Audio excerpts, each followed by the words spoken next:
Hi hello எல்லோருக்கும் வணக்கங்க. நம்ம சூப்பரான ஒரு அப்டேட் தாங்க பார்க்க போகிறோம். அதாவது நம்ம ஏற்கனவே கேஒய்பி பாலாவை பற்றி நம்ம விஜய் டிவி பிரபலம் பற்றி நம்ம பார்த்துருக்கோங்க. அவருடைய நல்ல மனசுங்க இன்னமும் அதிகமாகிட்டே வருதுங்க. அப்படிங்கிறத பற்றி தான் பார்க்க போகிறோம். அவர் கொஞ்சம் கொஞ்சமாக அதாவது செய்த உதவிகள் இப்போ அதன் மேலே இருக்க இன்ட்ரெஸ்ட்னால இப்போ நிறைய செய்ய ஆரம்பிச்சிட்டாரு அப்படின்னு சொல்லாங்க.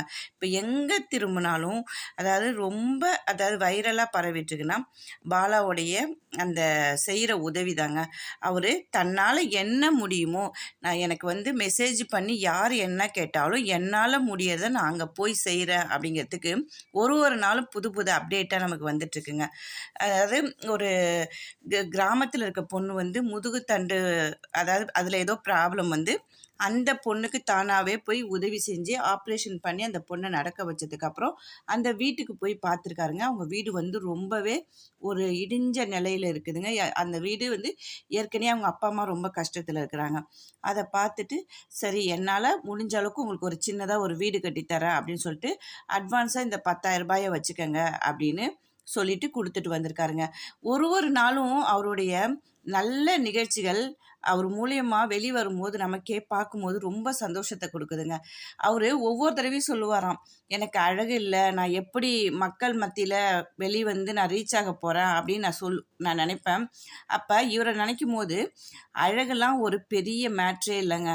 நல்ல மனசு தாங்க. நல்ல மனசு இருந்து எல்லாருக்கும் உதவி பண்ணுற எண்ணம் இருந்தாவே அவங்க மக்கள் மனதில் நீங்கா இடம் பிடிக்கலாம் அப்படிங்கிறதுக்கு ஒரு உதாரணமே நம்ம பாலா அண்ணன் தாங்க.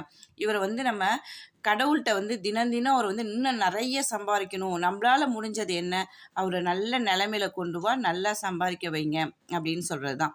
ஏன்னா இப்போ ஒரு ரீசண்டாக ஒரு நிகழ்வு நடந்திருக்கு. ஒரு ஸ்கூல்லேருந்து ஏதோ ஒரு பொண்ணு எங்கள் ஸ்கூலில் சரியான வசதி எதுவுமே இல்லை, எங்கள் ஸ்கூலில் அதாவது ஒரு கவர்மெண்ட் ஸ்கூலு அப்படி இல்லைன்னு சொல்லி அவருக்கு எப்படியோ ஒரு நியூஸ் போயிருக்குது.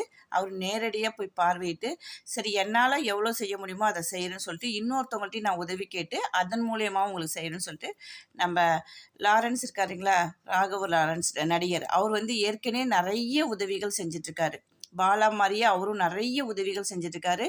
பாலாவே ஒரு இடத்துல பாராட்டி நீங்கள் உதவி செய்கிறவங்கள பாராட்டுறது அவ்வளோ பெரிய விஷயம் கிடையாது. யாருமே அப்படி செய்யவே மாட்டாங்க. உதவி செஞ்சாவே இவங்க பிரபலமாகறதுக்கு செய்கிறாங்க அப்படின்னு சொல்லி நம்ம ஊர் மக்கள் நம்மளை கேவலமாக தான் பேசுவாங்க. ஆனால் நான் மனதார பாராட்டுறேன் அப்படின்னு சொல்லி ஒரு பெரிய நடிகருங்க. அவர் நிறைய உதவிகள் செஞ்சிட்ருக்காரு. அதே மாதிரி நீனும் செய்கிற அப்படின்னு சொல்லிட்டு என்னால் முடிஞ்ச உதவியை நான் உனக்கு செய்கிறேன்னு சொல்லிட்டு அந்த ஸ்கூலுக்கு நான் நல்லபடியாக கட்டித்தரேன்னு சொல்லி வாக்குறுதி கொடுத்துருக்காங்க 2 பேரும் சேர்ந்து. அது போக நிறைய மாற்றுத்திறனாளிகளுக்கு பாலா போட்டு வாங்கியிருக்கு. இப்போ ரீசெண்டாக கூட ஒரு மாற்றுத்திறனாளிக்கு போய் என்னுடைய உலகமே அதுதான், அது அழிஞ்சு போச்சு மழையில் அப்படின்னு சொல்லி அந்த மாற்றுத்திறனாளி புலம்பும் போது கண்ணை மூடிட்டே கூட்டிகிட்டு போய் இப்போ கண்ணை திறந்து பாருங்கள் உங்கள் உலகம் தெரியுதான்னு சொல்லி அந்த போட்டை காமிச்சிருக்காருங்க. உண்மையிலுமே ஒரு விஷயம் செய்கிறதுங்கிறது நிறைய நடிகர் இருக்காங்க, நிறைய கோடியாக சம்பாதிக்கிறவங்களாம் இருக்காங்க. அவங்களாம் செய்யணுங்கிற மனசே வரமாட்டேங்குது. அப்படியே வந்தாலும் பப்ளிசிட் பண்ணிக்கிறாங்க. அவங்களுக்கு பின்னாடி பல ரசிகர்கள் கூட்டங்கள் அப்படி நிறையா இருக்குது. ஆனால் இவர் யாருன்னு உதவின்னு கேட்டாலுமே தானாகவே போய் அவரே அந்த இடத்த பார்த்து அவர் உதவி செய்கிறாருங்க. அது ஒரு பெரிய மனசு வேணுங்க. இப்போ இதுலேருந்தே தெரியுது அழகுங்கிறதெல்லாம் சும்மா நம்ம நல்ல மனதோடையும் எல்லார்கிட்டையும் இடம் பிரிக்கணும்னா நல்ல மனதோடு இருந்து அவங்களுடைய அன்பை பெற்றுனாவே அழகெல்லாம் சும்மா ஒரு விஷயமே கிடையாதுங்க. அதுக்கு ஒரு உதாரணமாக இருக்காருங்க. அது போக இன்னொரு நிகழ்வில் சொல்லியிருக்காரு, எங்கள் அம்மா கவரிங் நகை விற்று தான் என்னைய படிக்க வச்சாங்க.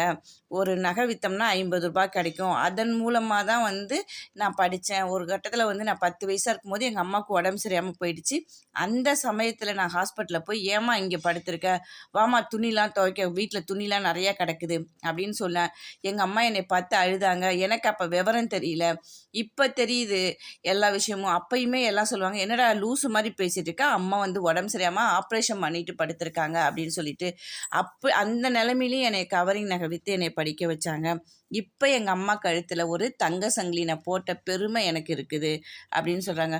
உண்மையிலுமே அதாவது நல்ல மனிதனாகவும் இருக்கார், நல்ல மகனாகவும் இருக்கார், மக்களுக்கு நல்ல மனிதராகவும் விளங்குறாரு. அதாவது இல்லாதவங்களுக்கு கொடுக்கறதுங்கிறதே ஒரு பெரிய மனசுங்க. கடவுளுக்கு இவர் நிறைய கடவுளுக்கு கடவுள் வந்து இவருக்கு கொடுக்கணுங்க. நம்ம மனதார பாராட்டணுங்க.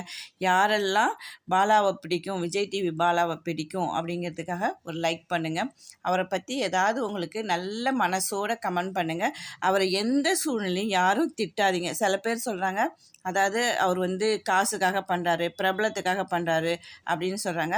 தயவுசெய்து அந்த மாதிரி கமெண்ட்லாம் போட்டு செய்கிறவங்கள வந்து கெடுக்காதீங்க. நம்மளால் உதவி செய்ய முடியலனாலும் அடுத்தவங்களுக்கு உதவி செய்ய முடியலனாலும் செய்கிறவங்கள கெடுக்காமல் இருக்கணுங்க. பாலாவை யாருக்கெல்லாம் பிடிக்குமோ அவங்கெல்லாம் மறக்காமல் ஒரு கமெண்ட் பண்ணுங்கள். அவரை பற்றி நல்லா புகழ்ந்து சொல்லுங்கள். நம்மளும் அது மாதிரி முடிஞ்சால் ஹெல்ப் பண்ணுவோம், இல்லைன்னா அமைதியாக இருந்து நல்லா இருப்போம்.